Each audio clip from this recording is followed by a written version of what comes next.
A shipbroker named Elena Voss was on a call with a client in 2022 trying to explain why a routine freight quote had jumped almost 40% in 6 weeks. And halfway through the call, she realized she wasn't actually explaining a shipping problem. She was explaining an oil problem wearing a shipping costume. Her client, who ran a mid-sized furniture importer, asked her a question she couldn't answer cleanly. Why does moving a box across an ocean depend so heavily on the price of a commodity that has nothing to do with furniture? She didn't have a good answer that day. It took her another year of digging through the industry to find one. And the answer she landed on is the same one this video is built around. The entire global shipping system is quietly hostage to what's burning in the engine room. And for the first time in 60 years, there's a real technical path out of that trap that doesn't involve building a bigger boat. I want to walk you through this carefully, because the actual story is stranger and more interesting than the headlines about it. And the biggest obstacle standing in the way has almost nothing to do with whether the engineering works. Start with the basic economics of a cargo ship, because it explains why this problem got so bad in the first place. For most of the last century, the shipping industry ran on one dependable trick: build the ship bigger, and the cost of moving each individual container drops. A ship carrying a few hundred containers slowly gave way to ships carrying a few thousand, and today the largest vessels on the water carry well over 20,000 containers. On a single hull, structures longer than most skyscrapers are tall, engineering projects on a scale that barely registers with most people, because it all happens quietly, out past the horizon, where nobody's watching it happen. That single trick, bigger ship, cheaper box, is a huge part of why a product manufactured on the other side of the planet can still show up at your door for less than a nice dinner costs. But that trick has an expiration date, and the industry has basically hit it.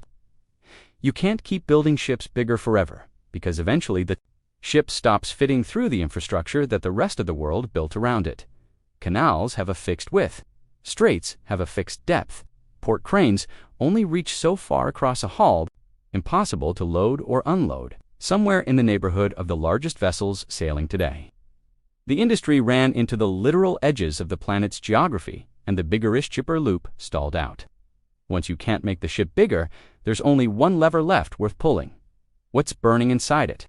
And here's the detail that tends to surprise people. The first time they actually look into it, the fuel powering global shipping isn't clean, refined product.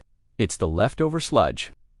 After a refinery extracts everything valuable out of a barrel of crude oil, gasoline, diesel, jet fuel, what's left at the bottom is a thick, tar-like residue that barely flows at room temperature and has to be heated before it can even be pumped into an engine.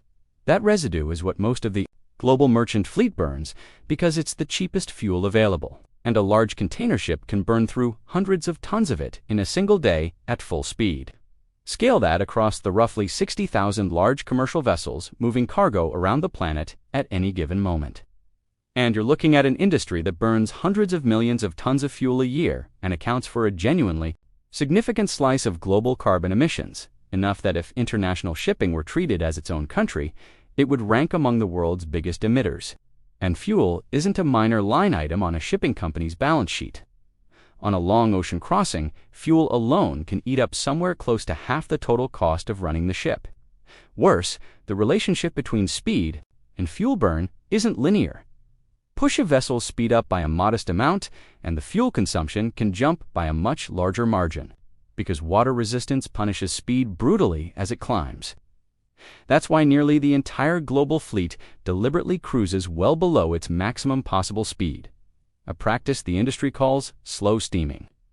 Every major shipping line has quietly agreed, in effect, to move slower than their ships are capable of, because moving fast costs more than the cargo is worth.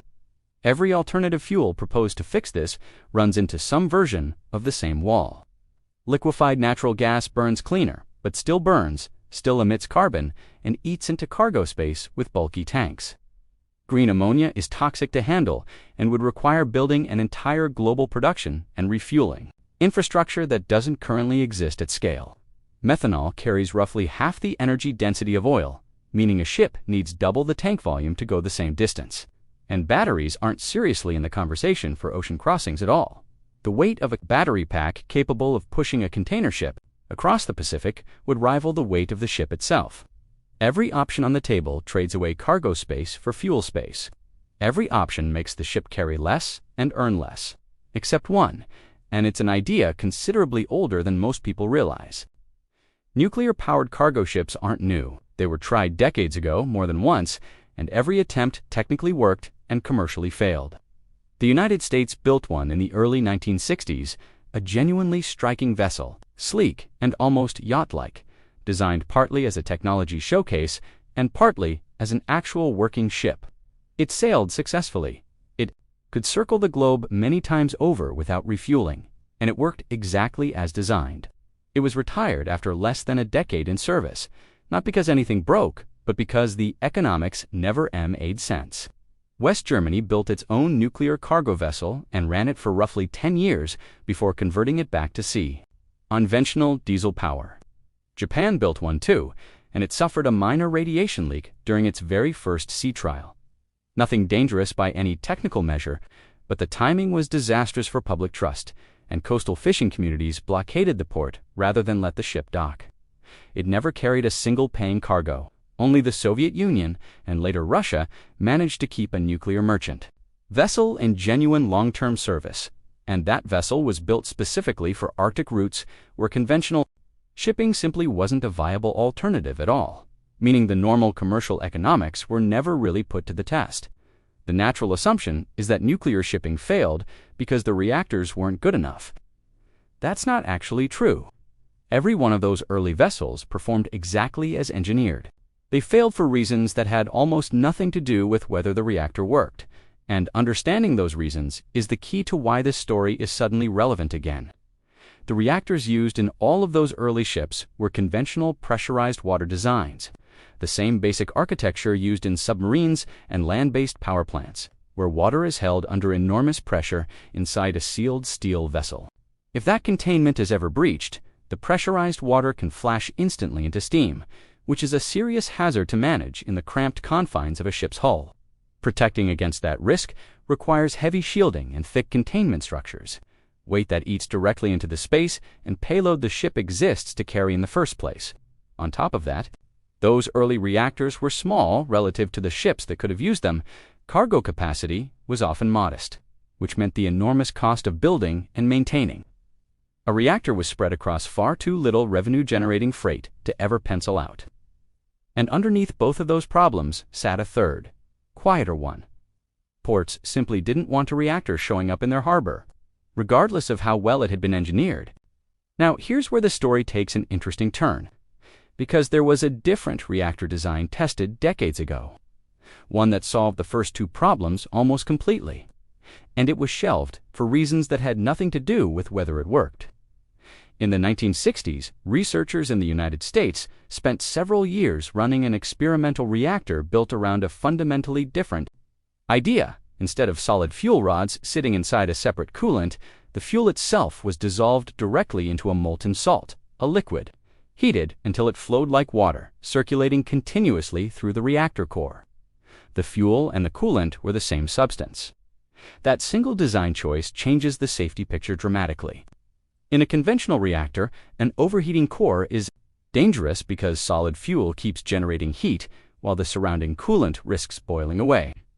In a molten salt design, if the core overheats, the liquid itself expands, which spreads the fuel further apart and naturally slows the reaction down.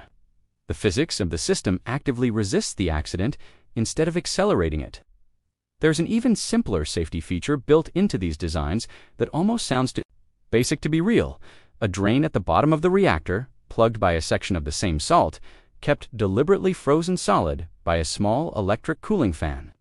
If anything goes wrong, a power failure, a system fault, a total loss of control, the fan simply stops running. The F-rosin plug melts on its own, and gravity pulls the entire fuel load down out of the reactor core into a separate holding tank shaped specifically to stop the reaction, where it spreads out, cools, and solidifies again. No operator intervention required. No pump, no electricity needed to make the safe outcome happen. The safe outcome is simply what occurs when nothing else happens at all. And because the salt operates at ordinary atmospheric pressure, rather than the extreme pressures a conventional reactor requires, There's no steam explosion risk to guard against in the first place, which means none of the heavy pressure containment structure that eats into a ship's cargo capacity is needed either. That experimental American reactor worked. It ran successfully for years, and then it was shut down anyway, not because of any technical failure, but because of a strategic decision, the reactor design that ultimately outproduced material more useful to weapons programs of that era, and it already had the funding and institutional momentum behind it. The molten salt program was archived, its extensive research reports declassified and made publicly available, and largely forgotten by everyone outside a small circle of nuclear engineers for the better part of half a century. That's the reactor China has spent the last decade quietly rebuilding, starting essentially from that same public research and picking up where it left off. A dedicated program began in the early 2010s. Working from those declassified documents as a genuine starting point, rather than a historical curiosity, and construction eventually began at a remote desert test site. A small experimental version of the reactor became operational in the early 2020s, and within a few years afterward, engineers there reportedly achieved something that hadn't been demonstrated. Outside that one, American experiment decades earlier. A sustained operation of a working molten salt reactor, including the ability to refuel it while it continues running. That last detail matters more than it sounds. Conventional reactors have to be shut down periodically to be refueled, which is a fine constraint for a power plant that isn't going anywhere, but a serious limitation for a ship that would otherwise never need to stop at all. Put a reactor like that inside a hull, and the entire economic logic of shipping changes. Remove fuel cost from the speed equation, and a ship's marginal cost of running faster drops to almost nothing because the energy is already aboard, regardless of how quickly it's consumed. A voyage that currently takes the better part of a month under a conventional slow-steaming practice could, in principle, be compressed dramatically, shaving significant time off some of the busiest trade routes on the planet. That's not just a convenience. It changes how much inventory companies need to hold in warehouses, waiting for shipments to arrive. It changes how much capital sits frozen, quite literally, inside steel boxes floating slowly across an ocean at any given moment. And it creates a genuinely uncomfortable competitive problem for every operator running a conventional fleet. Because you can't out-negotiate a competitor on fuel prices when your competitor isn't buying fuel at all. So if the physics works, and the economics clearly work, why isn't the industry already racing to build these? This is where the story stops being about engineering entirely, and this is the part I think matters most. The obstacle that killed nuclear shipping the first time around wasn't reactor safety. It was ports refusing to let the ships dock. A commercial cargo vessel doesn't get the same latitude a naval vessel does. It has to arrive at civilian ports, subject to that country's own regulators, inspectors, and often a deeply skeptical local population. Many of the world's busiest ports have standing policies, formal or informal, that make bringing a nuclear-powered vessel into a insurance compounds the problem. The entire commercial shipping industry runs on the ability of insurers to calculate worst-case outcomes and price risk accordingly. With a nuclear vessel, the worst-case scenario isn't a lost shipment of furniture, it's a contamination incident in a densely populated harbor.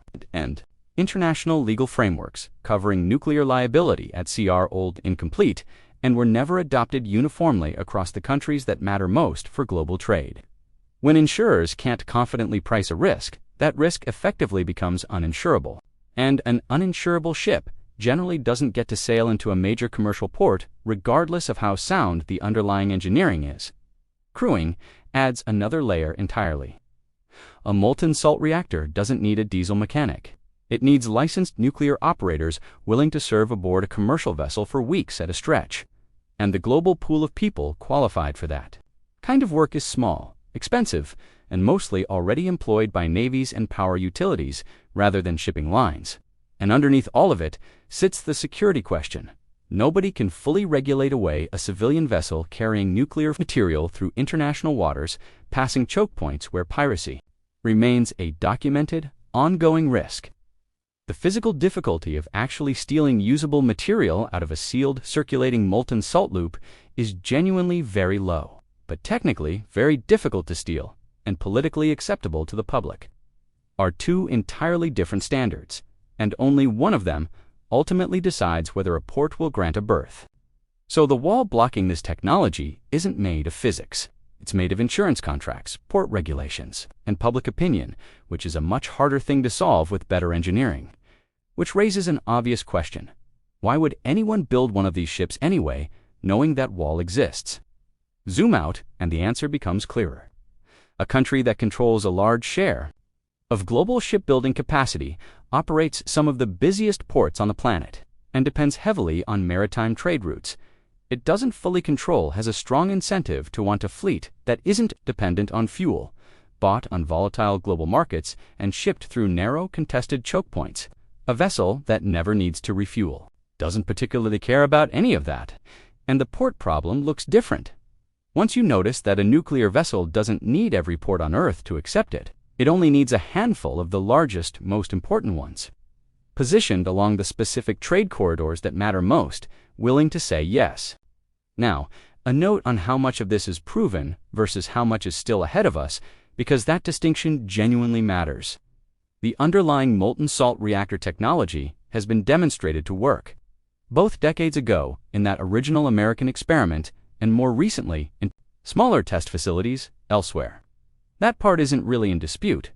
What hasn't happened yet is the much bigger jump from a modest test reactor to a full-scale marine propulsion plant, capable of powering one of the largest ships ever built, operating reliably for decades inside a hull that flexes and twists through heavy ocean weather, while the fluid circulating through it is both radioactive and, notably, chemically aggressive toward most metals.